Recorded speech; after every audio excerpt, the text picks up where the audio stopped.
Greetings, welcome to a quick lesson on some more advanced security procedures for networking and systems. What we're going to start off with is backups. And there's a lot of different things for backups. I mean, one big thing is if anything happens as we go through some of these attacks, you'll understand why backups, but we're going to talk about the types and kind of how you can use them, what you can do with them. So a lot of it has to do with how much storage you have available to you. So the three different types are full, differential, incremental backup. So a full backup is every single day you just back up everything, right? So at any point you can restore this whole day and get it. Now there's also differential backups, which are the changes from that backup. So then they kind of stack on each other. Made some changes, made some more changes, made some more changes, made some more changes, made some more changes, right? And then finally you have the incremental backups, which only changed since the last incremental backup. So make some changes, and then only the changes that were made this day, and then only the changes that were made this day, and only the changes from this day, and only the changes that are made this day. Right? You're only backing those up. And a lot of it has to do with like how easy it is for you to restore it, right? Like full backups, if you need this day back, boom, you're golden, right? Some of these, again, depending on where the virus comes, it's a little bit harder to kind of piece everything together to make your backup complete. So those are the different types, and we'll have you do a little bit of research on that further, but those are the three different types. Then where are you going to store it, right? Are you just going to back it up right to on site? Are you going to back it up off site? Because you know, if your server room burns down, then you lose your backups and your actual drives, right? So it's something to think about for on-site versus off-site. Of course, again, this goes back to expense. What can you afford? What can you do? And then there's also hot, warm, and cold sites, right? So this is backups for your actual equipment, right? So all this was talking about backing up your data, but there's also the concept of backups of your equipment. If again, your data center burns down, do you have a cold site available, right? There's little or no equipment there, but you can get equipment there when you need it. It's cheap, it's there, it's ready for you. Then a warm site has some equipment there. You might even be running some of your information through that. This is a partially redundant, right? You already have the network. It shouldn't take you as long to kind of fire back up. And then a hot site it's just a full copy of your other system. And then sometimes you can even do this again on and off site. Like the school district that I work for has our primary equipment at one school, but then a lesser version of everything at another school. So if either school goes down, we're kind of in between the two of these. It's mostly fully redundant, just not with as high a quality of everything. So again, where are you going to store it? And also to think about the equipment itself, right? You lose all the data, but if you also lose your internet and any servers you might have, even if you have the data stored somewhere else, if you lost the equipment, it's going to take a while to get that up back and running. So if you have a plan for the equipment as well, that is important. So backups with that, which kind of brings us into this planning concept, right? Of what are you going to do? You're going to plan for these pieces. So you have a disaster recovery plan, which is just what are you going to do for different scenarios, right? So a natural threat, human threat. So again, plan for fire. That might require you to think about off-site things, whereas a threat and off-site equipment, right? Because if you lose your equipment, whereas a threat might just kill your data, right? A hacker corrupts your data. If you have a backup of your data, you can still wipe everything, reimage your own equipment, and then fire back. So this is the type of planning that you want to think about when you're doing your disaster recovery plan. Again, thinking from an IT's perspective. So there's more to this, but again, this is something you might come across in a business is a disaster recovery plan, and you might be asked, what do we need to do for IT for things, and even like your own personal world, right? I mean, one nice thing we'll see in our activity, you can back up to Google Drive, right? We'll show you concepts on how to do that as well, just to back up your own life if something happens. So a few things to think about as we're talking about this, indeed. So with that, we'll talk about a couple more advanced threats, and I'll talk about a scenario that kind of talks about all of them. But there's ransomware, and then there's backdoors, and we'll kind of plug both of them together in this scenario where a school district, it got hacked because an employee used their information to log in to a fake site, right? They got an email, they fell for the email, they clicked on it, said, hey, change your password and we'll give you, 5 gigabytes of space. I've seen those emails bounce around before. And then the employee clicked on it, put in their username information, and here's the interesting chain of events.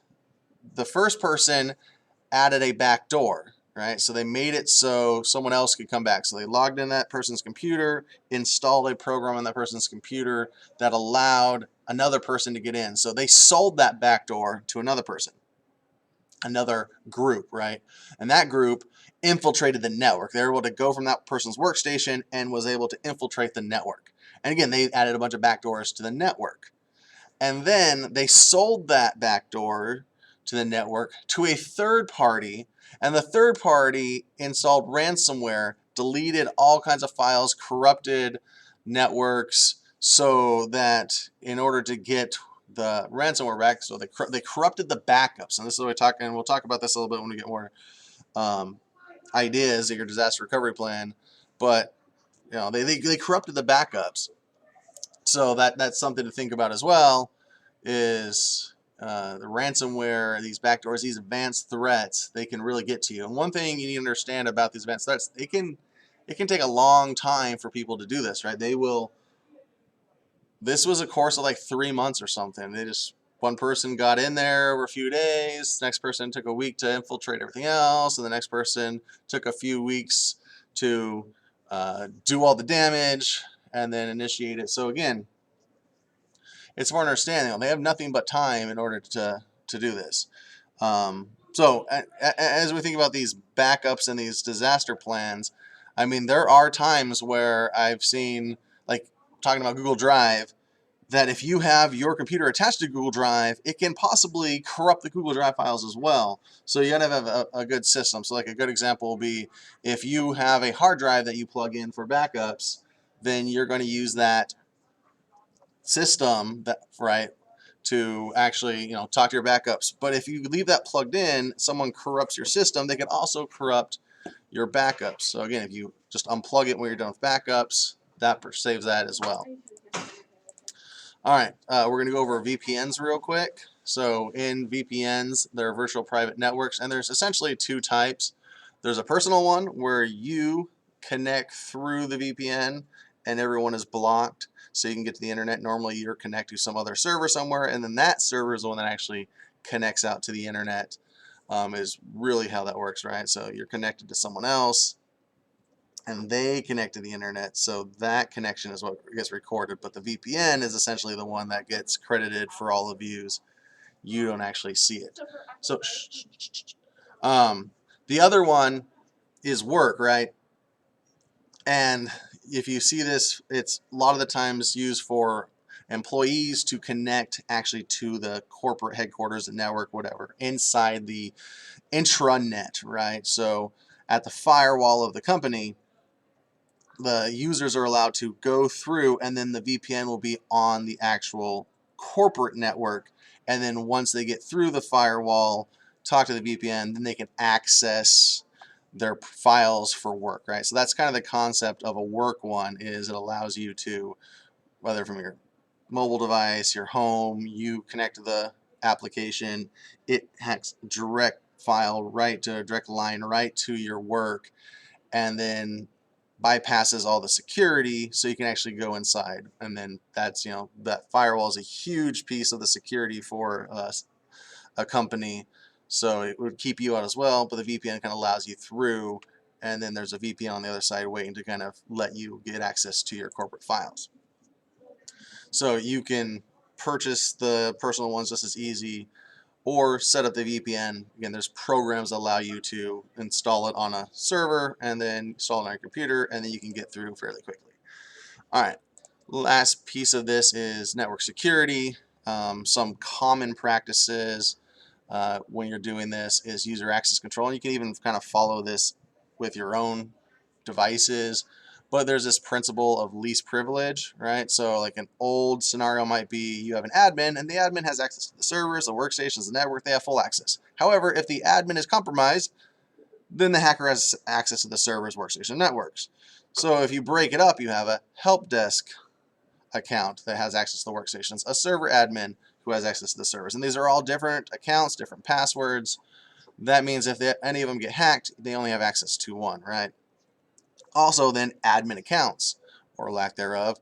So local computers are the user's local admins. That was what happened to that school district. It was a local admin, so they were able to install a backdoor on that computer with that user because he was a local admin. If they didn't have permission to install stuff, if users don't have permission to install stuff, that's something to think about as you're going through. So, and this is also if your own personal computer, you might install a guest account, or might already have a guest account. So if you share your laptop, which is not recommended, but if you do, you log in with a guest account, which has limited access, there's less that they can do, right? So you can even use this in your personal life. All right, we talked about this firewall a little bit already, but it really is a good way to prevent systems. We'll show you some information on turning a Raspberry Pi into a firewall, but we're not going to have you do it. You can do it if you want, or if you have an extra one, or if you want to use it on a different memory card, because it just kind of really burn up your Raspberry Pi. But basically, stuff comes in through the internet. It can get blocked, triggered, and goes through your system to your actual inside your router. And this works for this big corporation, has a big old firewall or many firewalls, and these are all internal devices on the network, the school, whatever it might be. Or again, even at your home, you can get a firewall as well. Turn your Raspberry Pi into one. Again, it does slow stuff down because it could be a bottleneck. So if you have 5 gigabytes of internet coming in, but your firewall can only handle 1 gigabyte, I've seen this before, then you're only going to get 1 gigabyte inside. So something to think about. Again, if your Raspberry Pi can only process 20 megabytes and you have 400 megabytes, you're going to throttle yourself. You'll be more protected, but you're going to throttle yourself. All right, and then wireless access point security. Really the biggest things you need to do is make sure you have a secure password. And this is the order of secureness. So this is the best. The biggest thing you need to know is make sure you get devices that can actually handle it, right? That is the key with some of these, is the device actually has the capability of using this type of communication. So with that, that is a quick overview of some more advanced system security that you might run into. We'll see you next time.